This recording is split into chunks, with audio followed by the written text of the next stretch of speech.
নমস্কার বন্ধুরা, তোমরা সবাই কেমন আছো? আমি তো খুব ভালো আছি। আর তোমরা কেমন আছো এই সুন্দর সকালে জানাও আমার।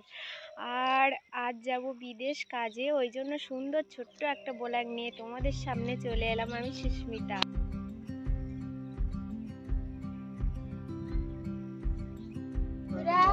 কালকে আমাদের মাঠে ধানের মধ্যে অনেক মাছ ধরেছিল, তো মা বাবা গিয়ে দেখো মাছগুলো ধরেছে। এর মধ্যে কিন্তু অনেকটা মাছ, তো আমি ঢালছি। মাছ ঝরঝর করে পড়ছে, মাছ ঝরঝর করে পড়ছে। বাবারে, দেখো বন্ধুরা, কত মাছ, আমাদের নিজের খালের মাছ চারিদিকে ছড়িয়ে গেছে, সব জ্যান্ত জ্যান্ত মাছ। দেখো জাবানি পুঁটি মাছ। এই মাছ কিন্তু দেশি মাছ, একদম দারুণ টেস্ট।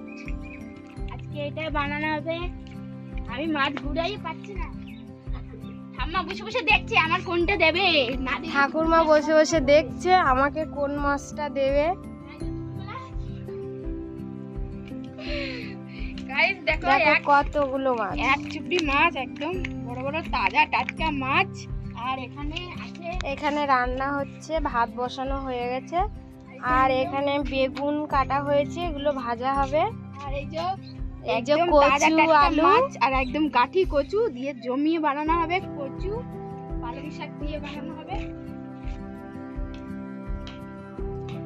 মাছগুলো এখন আমি কেটে পরিষ্কার করে নিই। মাছটা তো ছড়িয়ে একদম হয়ে গেছে। তো ওইদিকে মা সাজতে গেছে, এদিকে আমার সব রেডি হয়ে গেছে। আমি মাছগুলো কেটে নিই।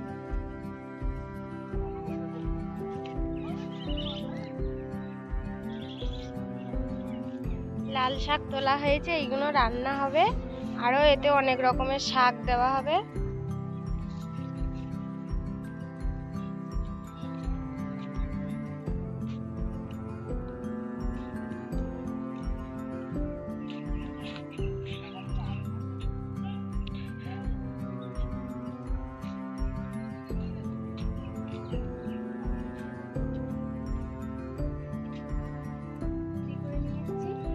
ভাতও হয়ে গেছে, তরকারি করতে হবে।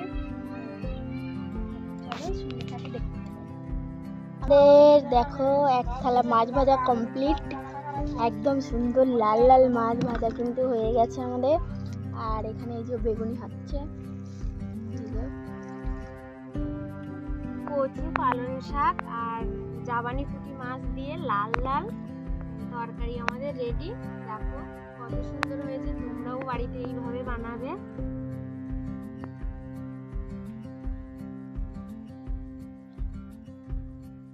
তুমি কি করছো?